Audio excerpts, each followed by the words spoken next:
Hi dear students, welcome back to my video lecture. This is Dr. Vilma. I'll be discussing on Hartnup disease. At the end of this video lecture, you should be able to explain biochemical basis, clinical features, laboratory investigations and treatment of Hartnup disease. And you should interpret and mention the probable diagnosis of a case scenario. The first amino acid to be identified as essential amino acid is tryptophan, which is indole ring containing amino acid. Chemically, it is alpha amino beta indole propionic acid, which is aromatic, as well as heterocyclic amino acid, which is neutral in nature, and it is both glucogenic as well as ketogenic amino acid. Let us discuss about the specialized products which are obtained from tryptophan. Like any other amino acid, tryptophan also used for protein synthesis. And from the chironin pathway, we have seen that there are several products which are obtained. For example, formyl group, which enters into the 1-carbon pool. Then we have alanine, acetoacetyl-CoA, NAD+, and the second pathway, that is serotonin pathway, tryptophan is converted into serotonin. So serotonin is also a specialized product which is obtained from tryptophan. And serotonin further undergoes metabolism by acetylation and methylation to form melatonin. Hartnup disease is related to tryptophan metabolism. What does it Hartnup indicating here? Because here the gist of Hartnup disease lies in its name Hartnup. So what does H indicates? H indicates the Hartnup, and AR of Hartnup indicates autosomal recessive, and T indicates it's due to transport defect. It's not due to enzymatic defect. So there is no defect in the metabolic pathway as such. And NU indicates there is a defect in the transport of neutral amino acids. And P indicates the pellagra-like symptoms due to deficiency of the tryptophan, because niacin is synthesized from tryptophan also.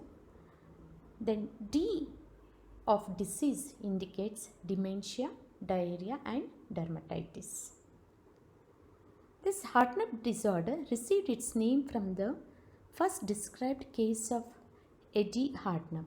The onset of Hartnup disease is in childhood, usually in children aged 3 to 9 years, but it may present as early as 10 days after birth.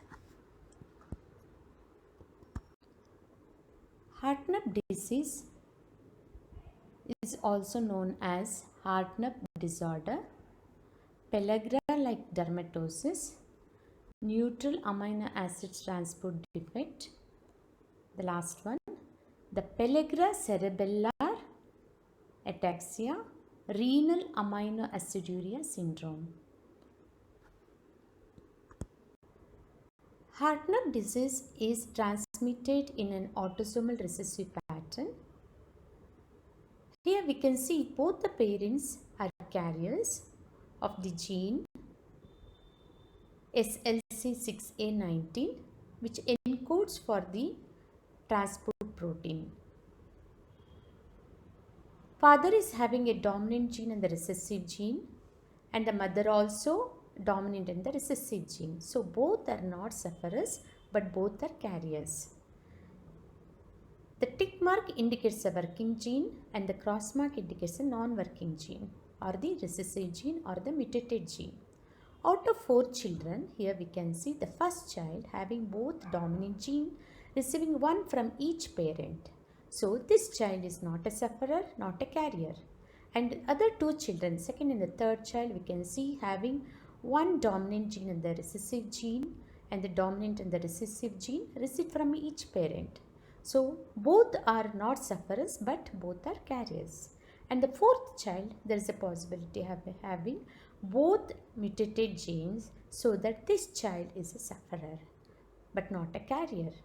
So out of 100%, 75% of the children will be not the sufferers, but the 25%, that means out of 4, one child will be the sufferer. Hartnup disease was first described by Barron et al. In 1956 by observing Hartnup family in London. In 2001, Nozaki et al. Localized the chromosome number 5, that is the short arm of chromosome number 5, 15.33, is responsible for Hartnup disease. And in 2004, two groups cloned SLC6A19 gene from this chromosome 5. They found several mutations and identified this SLC6A19 gene is responsible for causing Hartnup disease. Positive gene for Hartnup disease is SLC6A19, located on chromosome number 5 at the short arm of chromosome number 5 at 15.33. This SLC6A19 is a sodium dependent and chloride independent neutral amino acid transporter, which is a protein synthesized from SLC6A19 and predominantly expressed in kidney and intestine. Hartnup disease is caused by mutation of the SLC6A19 gene. This gene provides instructions for making a protein called B0AT1, which is embedded in the membrane of intestine and renal cells, and the function of this protein is to transport neutral amino acids into the cells.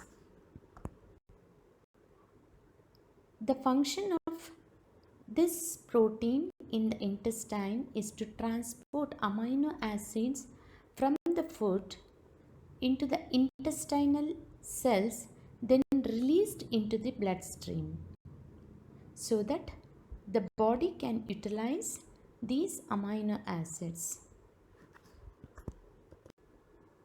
B0AT1 is the protein which is required for the transport or the reabsorption of neutral amino acids, especially the larger neutral amino acid tryptophan, from the tubular lumen into the bloodstream. So if there is any mutation in the SLC6A19 gene, there will be defect in the protein, hence the reabsorption of the tryptophan gets affected along with other neutral amino acids. So it leads to the hallmark of the disease, that is the renal aminoaciduria. One of the specialized products which are obtained from tryptophan is niacin and the nicotinamides. So whenever there is a deficiency of the tryptophan, here we are concerned about the Hartnup disease. There is a defect in transport of tryptophan from the intestinal lumen to the bloodstream and from the renal tubules to the bloodstream, that is absorption in the intestine and reabsorption of the renal tubule.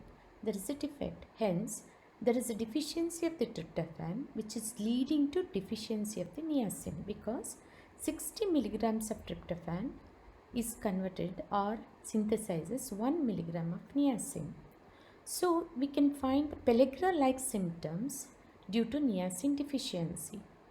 Hence we can find the skin rashes or skin lesions in the exposed areas, and Cassell's necklace, which is a pigmentation change, which is also known as Cassell collar, in which there is erythematous pigmented skin rash in the distribution of broad collar. This is named after Gaspar Cassell, and also we can find the other symptoms of pellagra. They are diarrhea and dementia. The other clinical manifestations of Hartnup disease are renal aminoaciduria. The renal aminoaciduria is the hallmark of the disorder. The other amino acids which are also affected in this condition are alanine, asparagine, glutamine, histidine, isoleucine, leucine, phenylalanine, tyrosine, serine, threonine and valine. Serotonin, which is one of the specialized product of tryptophan, plays an important role as a neurotransmitter in the modulation of anger, aggression, body temperature, mood, sleep, sexuality, appetite and metabolism, which also acts as an antidepressive agent. So whenever there is a deficiency of tryptophan, it leads to deficiency of serotonin. Hence, psychiatric abnormalities have been found in this condition. Also, cerebellar ataxia may be related to tryptophan metabolism and its conversion to serotonin, because serotonin causes regression of various forms of cerebellar ataxia. So whenever there is a deficiency of serotonin, it may lead to cerebellar ataxia.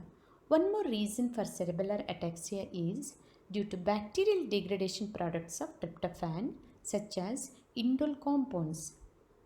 They are indoxyl sulfate, indole acetic acid, indolyl acetyl glutamine.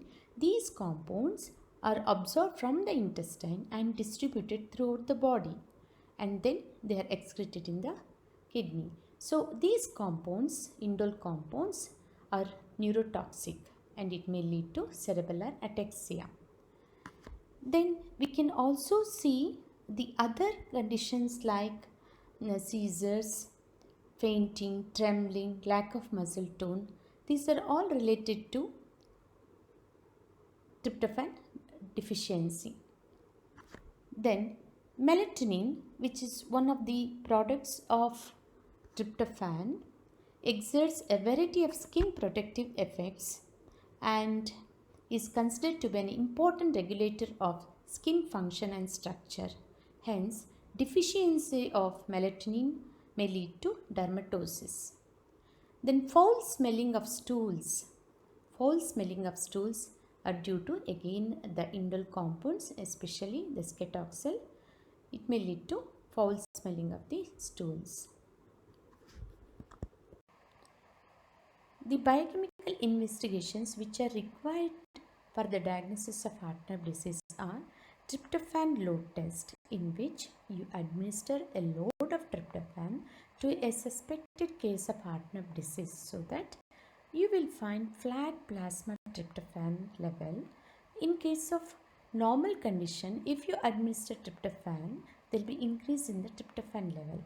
But in case of Hartnup disease, there is a defect in transport of tryptophan from the intestine as well as from the renal tubule. So you find flat plasma tryptophan level. Then we can do the chromatography for urine sample. So there will be increased levels of neutral amino acids. In Hartnup disease, urinary excretion of proline, hydroxyproline and arginine remains unchanged.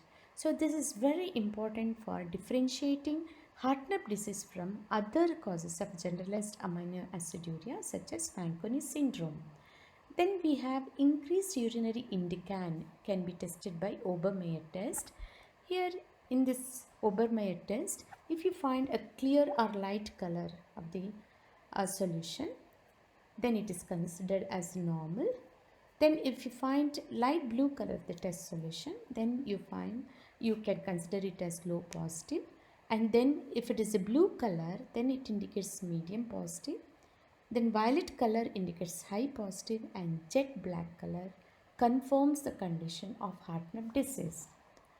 So how this indican is formed, which we have already discussed, the indole compounds, how they are formed in the gut and then absorbed and excreted in the urine.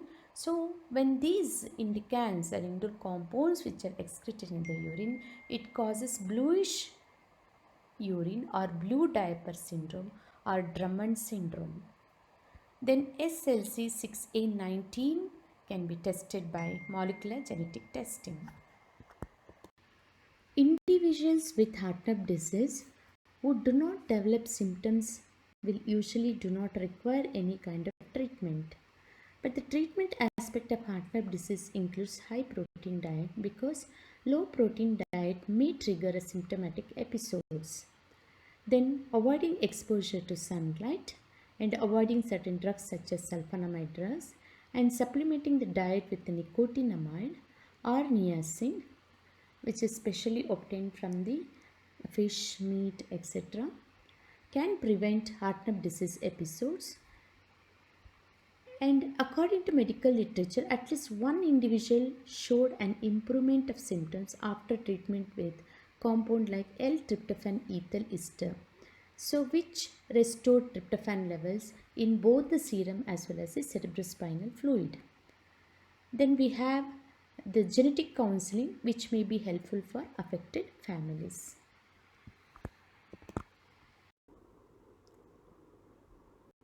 Let us discuss about a case scenario. Here we have an 8-year-old boy presented with photosensitive red scaly rashes, diarrhea, headache and muscular pain.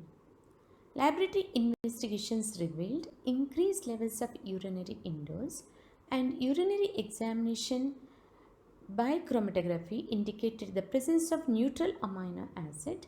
Now you interpret the laboratory findings and mention the probable diagnosis. In this case scenario, we can see that the age of the baby is 8 years old, which is very much apt for the condition that is Hartnup's disease because it appears usually around 3 to 9 years of age. Then there is a typical pellagra-like symptoms, that is photosensitive red scaly rashes, diarrhea and other manifestations of tryptophan metabolism. To support these findings, we have the laboratory investigations which indicated the presence of indole compounds in the urine. So when do you get these indole compounds in the urine? Whenever there is tryptophan is not absorbed from the intestine, it undergoes bacterial degradation so that it gets converted into indole compounds. Then these are absorbed and then again excreted in the kidney. Now the urinary examination revealed that there is excretion of neutral amino acids from the kidney. That means one of the neutral amino acids which is related to these clinical manifestations and the formation of indole compounds is tryptophan. So now we can say that based on the interpretation of the laboratory findings and the clinical manifestations, this condition is Hartnup's disease.